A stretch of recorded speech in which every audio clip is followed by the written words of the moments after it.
Do you want to know what my favorite way of welcoming people is?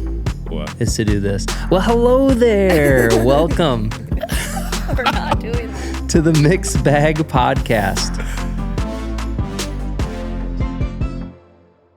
I'm with my good friend, Abe Chapiyama, What's good? for the second time. Yeah, glad to be back. All the comments wanted me My back. wife isn't happy with you, man, Why is that? because we sat down to shoot a podcast and we got done with it and we decided it wasn't good enough to post. So we just took a little snippet of it. And Wasn't the producer's call. it wasn't the producer's fault. But yesterday she found out that you were back on the podcast. And she's like, oh, she texted me. She's like, so Abe is already on 2 times and I haven't even made it through. A full session. Oh, no. Well, I'm not taking anyone's job, but No. Well, so I've gotten some feedback of a few people that want the whole podcast released between me and my wife. oh yeah, I'm for it too. And here's what I'll say. If we get 20 people via email, via Instagram comments asking for that podcast, we will release it. But I will tell you, it's not very good. It doesn't flow very well. Jackie and I learned a lot about how we communicate to each other, which in itself was valuable, Right. but not valuable enough to that I want to share it with the world. But if the people want it, and so if 20 of our 2,000 listeners So drop a comment. drop a Smash comment, the like button. let us know. We're in the Mixed Big. This is already a train wreck. So if this is your first time joining us, this is the Mixed Bag Podcast. We're here to help you navigate the mixed bag that we call life. If this is your second or your third time joining us and you're watching on the YouTubes, you are noticing this beautiful switch up of an environment. Yeah. We're here at the Expansive Studios, which is probably a copyright infringement. We're here at the Expansive offices, where is the home of the Mixed Church offices, and we're blessed to be able to use a lot of the common space. And so we don't have any sponsors yet, but if Expansive was a sponsor, I would say if you're looking for a co-working opportunity or an office to lease, check out Expansive, located on 11220 West Burleigh Street in Wauwatosa, Wisconsin. Wow. I don't know if you have to bleep that or Really? People are I don't going to know. start looking for us here. Oh, true. And because we're a ministry, God forbid people found Found the Bible. That's true. people might actually want to know us. Yeah. I'm going to give you our topic for today, and I'd love to know what you think of it and what's the first thing that comes to your mind when you hear the topic of anxiety. Gets me anxious.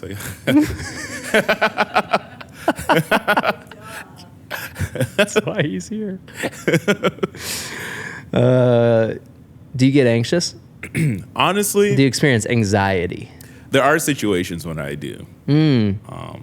Yeah. It's like I don't get it too often, but when I do, it's like pretty bad. Really? Yeah. Oof. What is anxiety? What's the experience of anxiety to you like?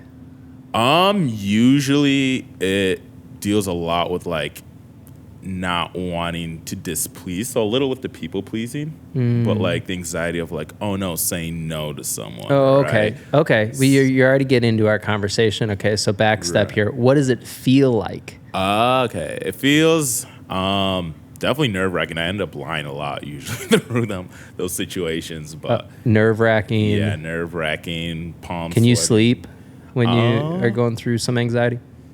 I mean, I sleep through anything, so yeah. but- Appetite? Appetite, yeah. Really? You that's don't one eat? Yeah. Usually I can't really eat. I eat too it well. more. I eat more. You eat more. Oh yeah. When people Okay. are like, "Man, I'm so anxious, I haven't ate," I was like, "Never had that problem." Yeah. See, the sleeping one's the one I haven't had a problem with. Yeah, I It's can the- sleep like a baby too, Yeah. man. So, Yeah. But yeah, You got to something really great, which is exactly what we want to talk about. I asked you,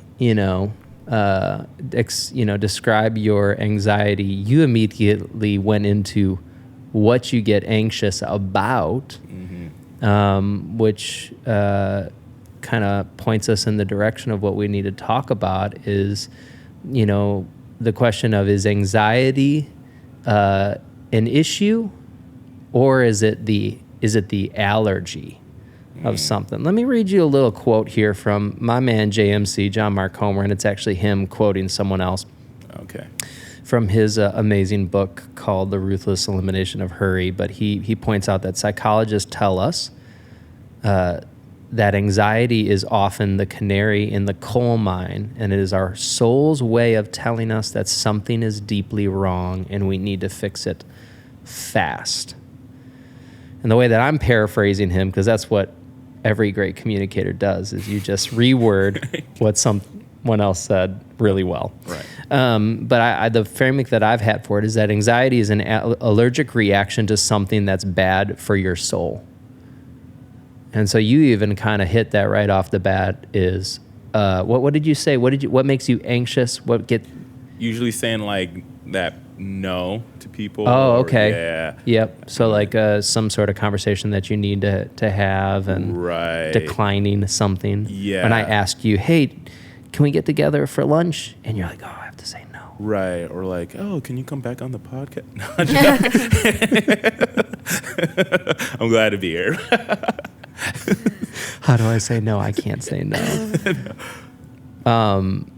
And I think that, before even getting into, a few thoughts on the reasons why you might be anxious, who's listening to this podcast, the first piece of understanding is that anxiety is an allergy. It's not the issue, which I look back and I've had bouts of anxiety since I was a little kid. When I was around the age of 25,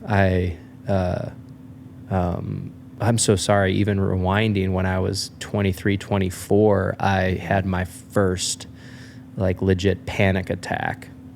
And then as I started to dive into mental health and anxiety, I started realizing that it was something that like I experienced as a kid. Right. But the, first barrier to get over was just understanding that it is an allergic reaction to something else.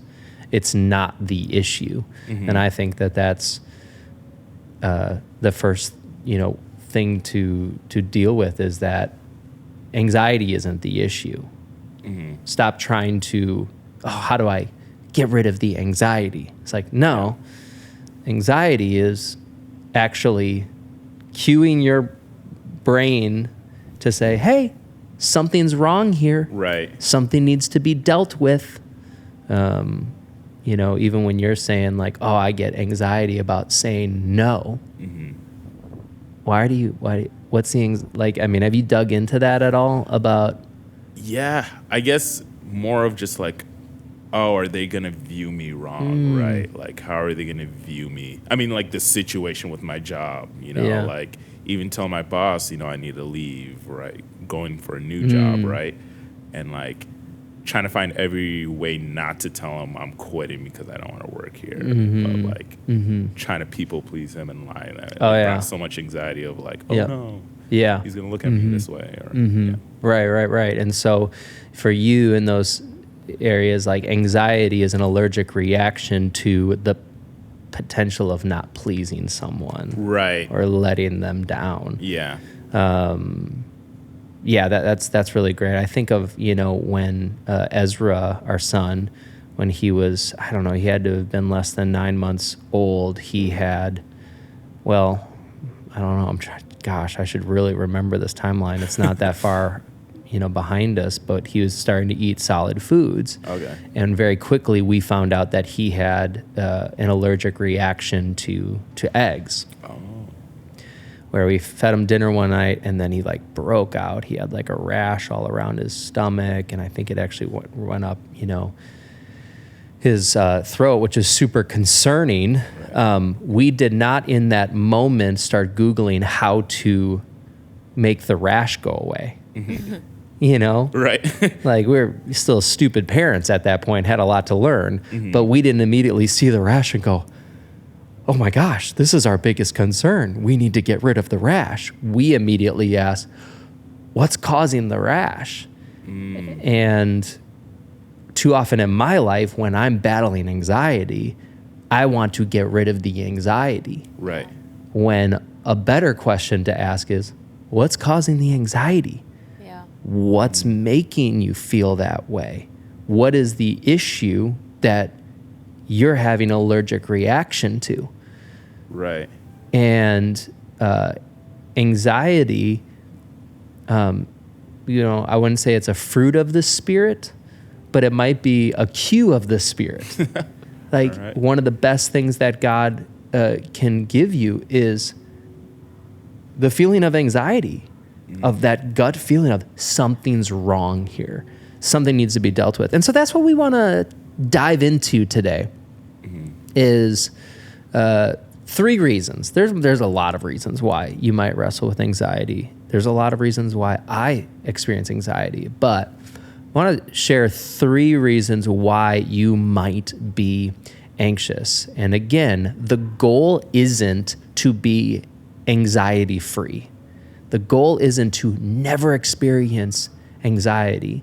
The goal is to know how to interpret the anxiety that you're dealing with. Right. And, you know, to John Mark Comer's quote of, like, you know, to hear the bird that's chirping and not say, how do we get rid of that dang bird? But instead, the bird's chirping, something's wrong. To my point is not ask to how to get rid of the rash, but ask, hey, what might this rash be the result of? And so here's the first reason why you might be anxious is, and here, this is a mouthful. It's not a mouseful, but it's a mouthful of a word. Uncontextualized comparison. Uncontextualized comparison. You might be having an anxious, allergic reaction, not because you compare yourself to others, but because your comparison doesn't have a context. Right. When Jackie and I first started church in 2018, we were about a few months in, and I was really, really anxious about where we were at as a church. And I'm not going to use specific numbers or details because everyone's context is different. Everyone's Right. story is different. But I was really, really anxious about how things were progressing. And we took this step of faith to start a church. And 3 months in, I'm looking at the makeup of our, you know, people and how many people are there on a Sunday morning. And I started feeling like really, really anxious about this. Like, this is really bad. Right. And I sat down with a pastor in the area who's been here for 20 years. And I started sharing with him just my anxiety, and I'm really concerned right now. And he asked just such a great question. He's like, well, you know, why do you feel anxious about where you're at? And I was like, well, we should be here. And he's like, well, compared to what? Right. And I was like, well, I just always thought, like, you know, and I started giving him some of my history, and I said, well, this is how it worked out for this church plant that, you know, I'm really familiar with. And he started asking me, he's like, well, what kind of community do they start a church in? Is it a growing community? Are there a lot of buildings going up in that community? And he just started asking me all of these context questions. Right. And then he spun it on me, and he started to illuminate me on my context. And by the end of the conversation, he was encouraging me. He says, you're doing a great job, but if you keep comparing yourself and what is happening in your church with what is happening in another church in a completely different part of the nation, in a completely different set of circumstances, you are going to quit on what's happening, not because it's not working, not because it's all good, but because you are comparing it to a completely different context. Right. And so the problem isn't comparison. The problem is the question is, what is the context for your comparison. And then I think, Scripture has a lot of great things to say about this. And one of the most clear illustrations of this is in Romans chapter 12. And if you're not a Bible person or a Jesus follower, that's cool. You can just, pretend I'm talking about Aristotle or someone like that, But Paul has a lot of great truth around this, and he starts talking about the body of Christ and specifically the church. Right. And he starts talking about how we have this orientation to compare ourselves. And he starts talking about how the foot will often look at the hand and say, right, I'm not a hand, and so therefore I'm not a part of the body. And then he flips it, and he also goes to the head can sometimes look at the foot and say, I'm not the foot, I'm the head, and I don't need you, which is, funny illustration to think about the parts of our body. But what's happening there? We have comparison, but what's the missing context? The missing context is that all of the body parts are connected to the exact same body. And they are talking about each other as if they're all their own deal, but they are all literally getting blood from the same source. And as soon as you bring that context in, to Paul's point, he's like, you find unity and you find purpose. And you're able to appreciate. You're going to say something. You're going to chime in. No, yeah, I was going to say, I guess one of the things I always find pretty hard for myself is realizing I'm doing that comparison. I don't know if that was the same situation for you where luckily you had someone to call you out on it. Mm-hmm. But I feel like a lot of times I sometimes don't even notice it until, is there any other suggestions you have of catching that comparison? How to catch the comparison without the context. I think going back to Romans 12, you have the two indicators of unhealthy, uncontextualized comparison is if you find yourself thinking I'm not as good as them, or you start, to Paul's point, is you start looking at others as being superior to you, right? Or you look at other people and you are looking at them as if they are inferior to you, and so. You bring up a great question, because it's how do you develop the allergy? Well, it takes time, and you start training your mind to think in this way. One thing that was really, really interesting to me was that you can develop allergies, and you can develop a good interpretation of. Well, first of all, the indication is do you have some anxiety? And you stop. It's hey. Is there some uncontextualized comparison? And then maybe dig a little bit deeper. How are you viewing yourself in respect to other people? Right. Are there people in your life, whether it's social media or actual real relationships that you have with people, are there people that you find yourself thinking, at least I'm not like them? And or are there people that you find yourself saying, I wish I was as blank as them? Because regardless of whether it is a superior mindset or an inferior mindset, those two types of uncontextualized comparison produce the attitude of striving. Right. And striving is what anxiety follows. Because if you are looking at someone and you're saying, man, they're just so much better than me, and blah, blah, blah, blah, and you're, comparing up and disconnected without knowing any of their context, because we all do this. We look at people that we don't know personally. Right. We don't know how they grew up, but oh my gosh, now because you've got to strive to get to where they are, and you're working really, really hard to get to that standard. Well, vice versa. If you demean people and you push people down, and it feels good in a moment, right? It always feels good to compare down, and oh yeah, man, at least I'm not like that. And in the moment, it feels good, but it still produces striving, because guess what? You got to stay ahead of that person now. And now you're there's a good chance you're going to start experiencing anxiety, because you've got to stay ahead of that person. Right. And you've got to, you're better than them right now, but you've got to stay better. And it's all striving, and then that's what Jesus was getting at in Matthew chapter 6, where he's like, look at the birds of the air.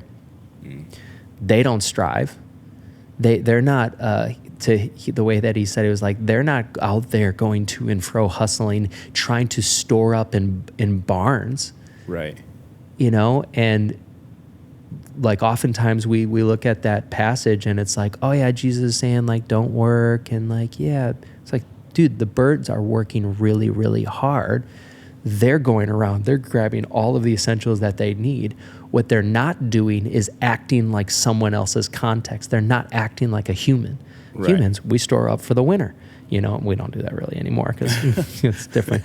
But like, well, they're not trying to pretend. They're not trying to be like someone else's context. They're staying true to who they are, to where they're at. And, you know, when we compare, which I think comparison is, for me, is a very healthy thing to do when you contextualize it. When you bring in the context and we compare ourselves, and I look at you, Abe, and I say, we've got the same context. We're brothers. We're both connected through the body of Christ. And we both have infinite value as two guys that are created in the image of God. Mm-hmm. Well, when I compare myself to you, instead of either looking for an inferiority or a superiority complex, I'm able to appreciate you because we're connected in the same context. I can appreciate you, and I can also learn from you. It's like the idea, you know, I was talking with Eunice about this as we were preparing for this podcast, but it's like without context, when we compare, we're constantly stacking ourselves up against each other. Where am I like this? Am I higher or lower? When you compare with context, it's more or less a side-by-side comparison. Right. It's like, hey, we're the same. We're on the same page. Mm-hmm. And yeah, you might, you know, talking with people, you know, friends of mine, you might make 100 times more money than I make. And you might, but hey, we're connected here. Right. And so instead of, oh man, they're just so much successful than I am, and they're superior, it's, man, how can I learn from you? And how can I just appreciate how God has made you? First reason why you might be anxious is uncontextualized. I can't even say it right. Uncontextualized comparison. Second is unaddressed conflict. Unaddressed conflict. Abe's like, yeah, I felt that one. Uh-oh. Take me to church.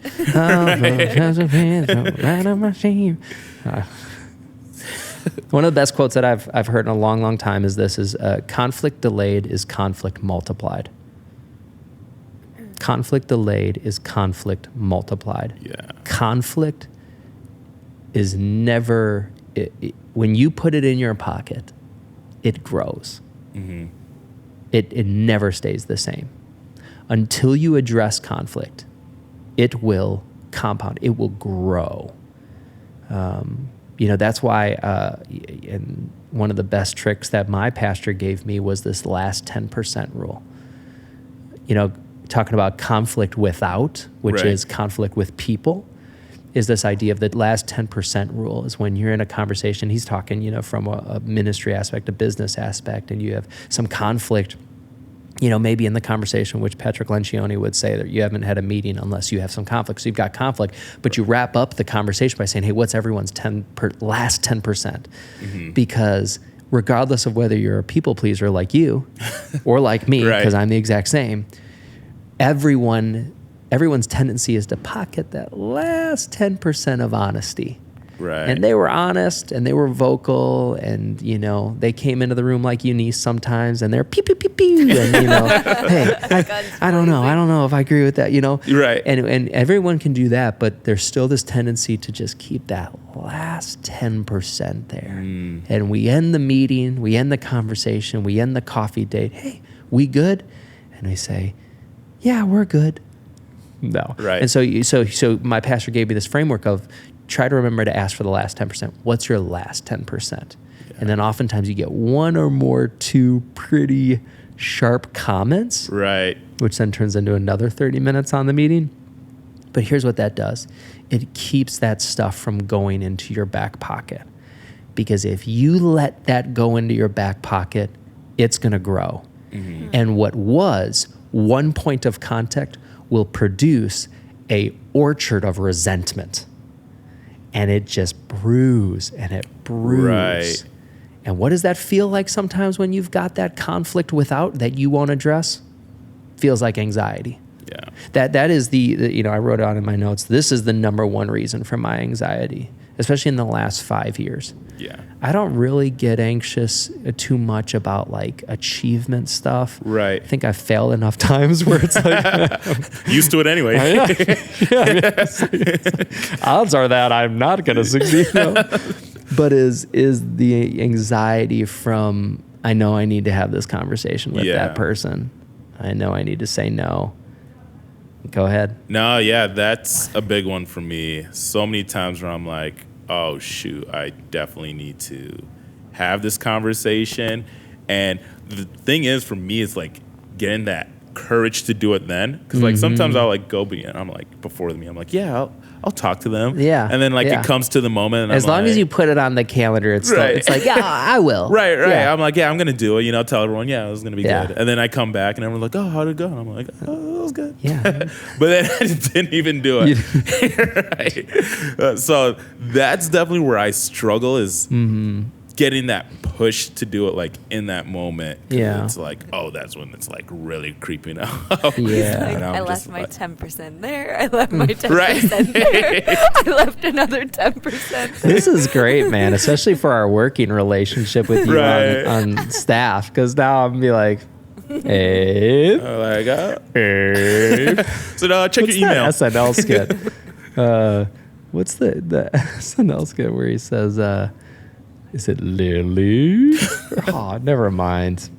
I don't know. I don't watch SNL. Neither do I. I don't. I only see the clips. And okay, all right, let's clear something up because now everyone's going to think I watch SNL. I don't watch SNL. I'm in bed, number one, by 8 p.m. on Saturday nights, okay? You just watch like YouTube videos. Yeah, the later on. reels. Okay, I get that. I do that with The Office. Yeah. So I haven't watched the whole Office, but I can quote some stuff.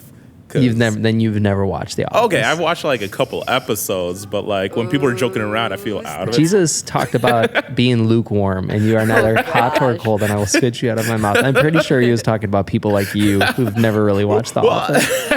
It's like all the time, and now it's not even on Netflix anymore. It's a whole situation. It's on Peacock. Yeah, and then I have to like subscribe Get another to a new subscribe. Yeah. thing. Yeah. Anyways, hey, here's some pointers. Again, if you've got anxiety, it is a good thing that you are experiencing anxiety if the anxiety is because you have unaddressed conflict in your life. Right. And let's just talk to people who are following Jesus. That might be God's grace to you that you don't feel good. You shouldn't feel good. Want to know why? Because the gospel is a gospel of reconciliation. It's a gospel that brings us into right relationship with one another. And so you want to know what? God doesn't want you to feel good while you've got unaddressed conflict. And because he's a good father, he's poking at you. Jesus himself said, don't get this wrong. Don't get confused. I didn't come to bring peace. And in this regard, he's talking about the status quo. He's saying, I didn't come to just like, hey, everything's fine. It's like he didn't come to be the dog in that meme with the house is on fire. Yeah, and he has this like is fine. Jesus is like, no, I came to bring a sword. I came to bring conflict. Because you've got to pick a fight to resolve a fight. You've got to address the conflict in order for there to be true connection and intimacy in a relationship. And so if you got some anxiety and you're like, oh, it's unaddressed, maybe you're wondering, I don't know if unaddressed conflict is happening with someone. Here's a couple questions. I would ask you, is there a person in your life that you try to avoid in public? Yeah. So Eunice. Joking. Well, Is there a person in your life that you play pretend with? Which, in other words, when you're around them, you're not really you.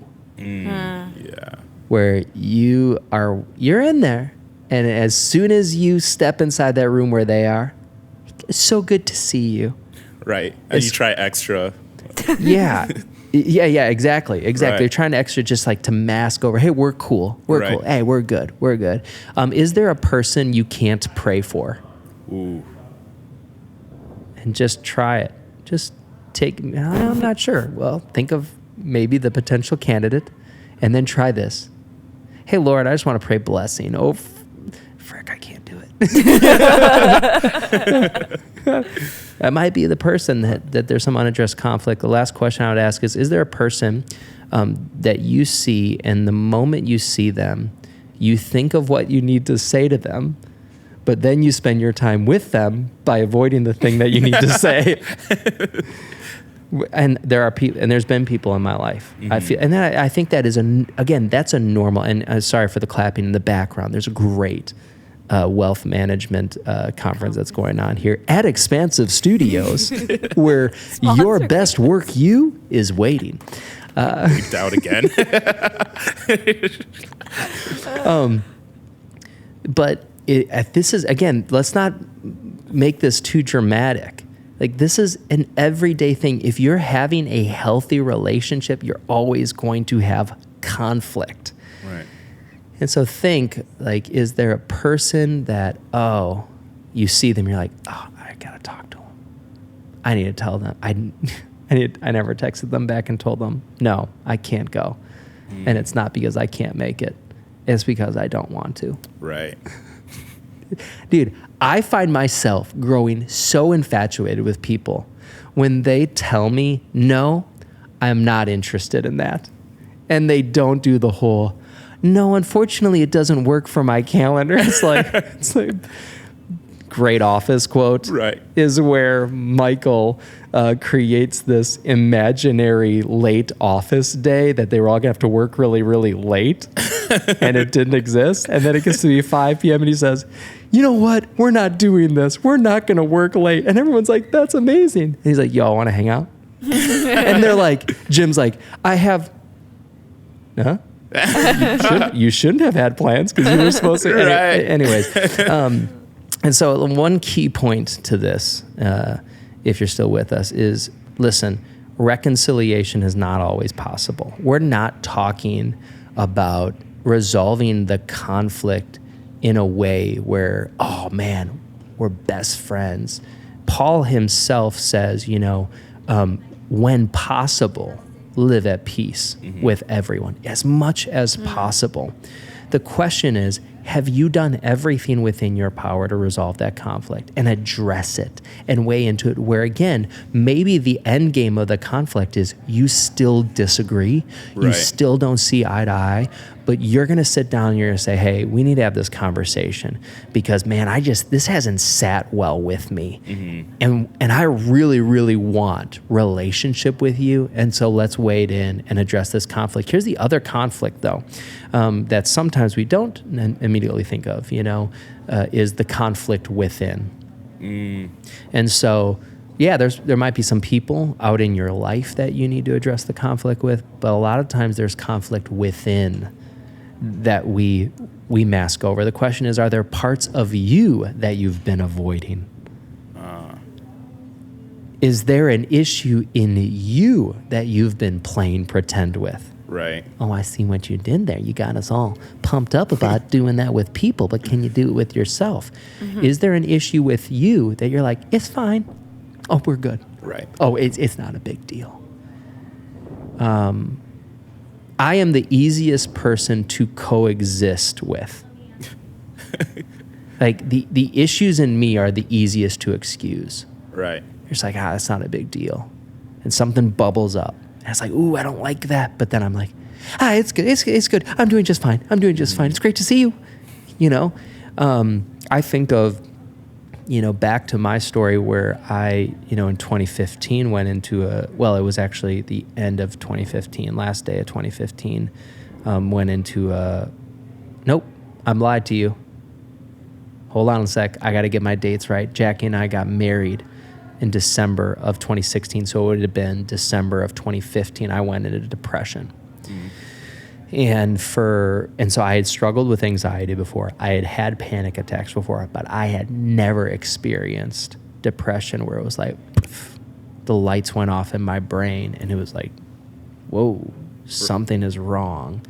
And over the course of about 3 weeks into January of 2016, like I didn't enjoy eating, which was like a huge, I mean, I love food. It's a huge, man, hit of dopamine, great food. Right.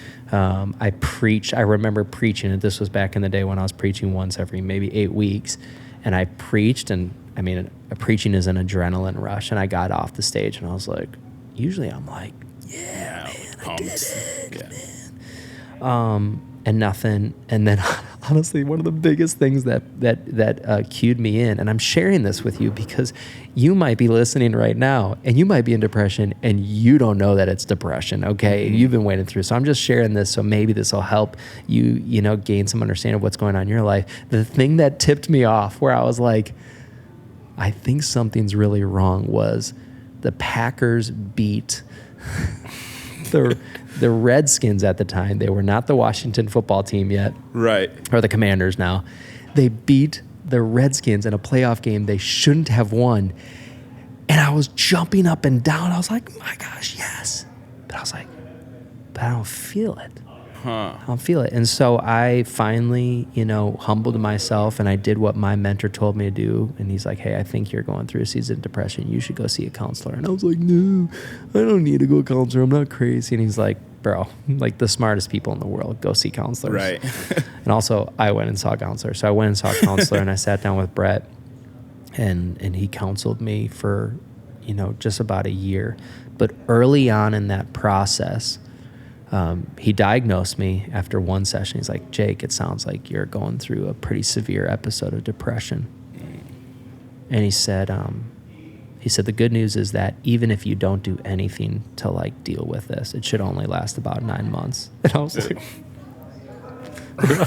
like, it's gone more than 9 days, and I'm already like, dude, right. And then he coached me and he said, hey, now there's medical treatment. There's some, SRTIs. I think that's the, antidepressants, right? That you can take. And I'm thankful for him in that he did this. He said, hey, and you could do that. And that could help you cope. Mm-hmm.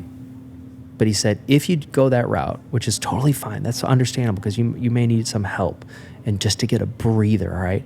What I want to challenge you to is even if you were to feel better, to address what's going on in you. Yeah. And he said, this depression, this massive amount of anxiety that you're experiencing is coming from something.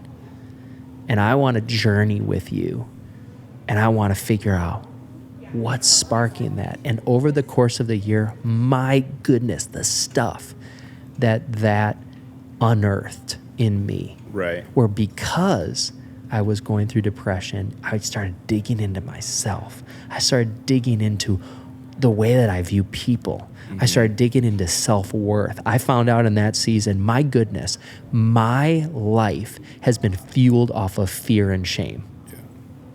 Everything that I've gone through and everything that I've tried to achieve, it was largely fear or shame based. And in a large part, the depression, all of the anxiety was my body's way of saying, my mind's way of saying, dude, we cannot live off of a diet of fear and shame. You can't. And so we are going to make, like, I remember my counselor helped me. We're going to, like, my brain is literally vomiting. It's sick because it's saying, dude, stop feeding us that. What's the conflict within that you need to address? Something that Eunice was saying that was really, really good, where she was talking about, oftentimes when it comes with the conflict within, it's easy to have a victim mindset where we just want to see the issues within ourselves just stop happening. Just, again, and it goes back to just make it go away. Right. Make the rash go away. Shoot the canary, and I just want it to stop. But what and honestly, it often takes a voice outside of your life, maybe my voice right now, saying you've got to latch on to a victor mindset, because the victor mindset says there's something here to be defeated. Mm-hmm. There's something here that I'm going to wrestle with. There's something here that I need to chase down in me, and probably with the help of professional expert, I'm going to chase that lion down. Right. Because I don't want to just get the anxiety to go away. I want a healthier inside. What is it in you that you need to confront? Any thoughts or questions on that one before we go into number 3? No, yeah, that's definitely one I don't really think about too often, is like looking at myself at that, because it is easy to kind of like push that aside and be like, oh no, I'm good, or like, that don't really want to deal with it. And I think you made a good point too of like, it definitely does sometimes take that another person to like kind of pick that out of you of like, hey, this is actually like bigger than you think it is, right? And yeah, definitely need to re-look at my life a little bit. Well, and you hit something there. Again, I'm the easiest person to coexist with. Right. My issues are the easiest to gloss over. A trusted friend, a trusted mentor, a trusted pastor, a trusted family member, ask them, is there anything you see in me that is the cause of for alarm? Right. And a lot of times people who are on the outside have the best view of what's inside. And they can say, man, it seems like you're super judgmental of people. Or man, you tend to react out of anger really quickly. What's going on there? And sometimes, that's happened in my own life where it's like, do you realize you do this? And I'm like, no, I had no idea. Yeah. What you do. And the scripture says, like a fool, I look in the mirror and I see myself and then I walk away and I forget. Yeah. And so sometimes we need a set of eyes on the outside to see what we can't see on the inside. That's really good stuff. Let's go to number 3, which is unrestricted consumption. Unrestricted consumption. Okay. We're talking about media. Ooh. We're talking about social media. We're talking about the news. We're talking about entertainment. Unrestricted consumption. We are in an age of unrestricted consumption. Unconsumption. Unrestricted consumption. It's everyone. It's the addict of the scroll. And just right. And we call it scrolling, but what it really is mental consumption. We're just is what our brain is doing. And within 30 minutes, you have had thoughts towards a funny, meme, to thoughts towards a political party, to thoughts towards a really traumatic thing that happened in someone's life, right, to thoughts towards that person that you follow who is way ahead of you and making so much more money, and thoughts of comparison, to thoughts, and it's just no, and we're just constantly consuming. And the reason why that's an issue, and the reason why it can trigger anxiety, where our brain is saying, hey, dude, we can't handle this. Right. Like, again, your anxiety might be a really, really great friend to you right now, saying, dude, would you stop feeding us so much thoughts? We can't handle it. Paul says this, when he's talking about our psyche. He challenges us in 2 Corinthians 10, where he talks about taking every thought captive and making it obedient to Christ. Take every thought captive and make it obedient to the truth, right, where we are taking every thought that we have and then we're stacking it up against, is this true? Right. Is this true? Is this in line with what Jesus says about me? Is it in line with God's design for me? Is it in line with how I should think about other people? Is it in line with how I should view what's happening in our nation? Is it true, taking every thought captive? Well, here's the problem with unrestricted consumption is it's really difficult to take every thought captive and make it obedient to Christ if your mind has an open door policy. Yeah. And just anything can come on in anytime you want. The scripture is, we'll take every thought captive. Good luck if you're going to scroll for I don't even know how long. Right. I mean, the more that I engage with social media, the closer I get to hitting the delete button because like I just don't even know what I can handle. Right. What about you? Well, how do you Yeah. experience that? No, that's a big one and something that I've been working on more recently. I've kind of like stepped away from social media a little bit. Look at you, man. Yeah, look at me. Superior. Stay You are humble, superior. right? Right. You Not are- trying to look down on. But another way is just music and TV. Like, oh my gosh, like television shows. Like, I'm a sucker for like dating shows, like Love Is Blind. There's a new season, y'all. But like, I've never seen it. I don't know. I don't what recommend it. it. is. It's terrible. Okay, great. Okay. They get in pods and like they love each other based on their personality versus like, right. Oh, that's good. That's Jesus like. Watch the show and you. Sounds like a very gospel-oriented show. Yeah. But anyways, and like music too. And it's the weird thing is, like, even though at the moment it might not like cause me anxiety or any struggle, it's like later on in the day, right? Where it's like, oh, I think about something like, oh, this song was in my head, or like, or what I saw on this show, this is how this person's acting, then oh, they must be like this too, right? Wow, and you're just like combated by tons of thoughts and you're like trying to wade through all of the stuff that you consumed earlier on in the day. Right. So it sounds like you consume a ton, but then you don't digest it and like have to work through it till later. Right. Yeah. It's usually in situations when I start like actually digesting, where it's like, whoa, that did only come up because of like I was watching this, or like because of like, you know, like what I'm feeding myself into is like what I'm gonna be doing most of the time. Right. Right. Yeah, that's a really great point because it makes me think about like, you know, certain days where anxiety will typically hit me the moment I wake up, and then oftentimes towards the end of the day. Right. So the morning I wake up, I have to be careful because I'm thinking about all that I need to do, what needs to happen.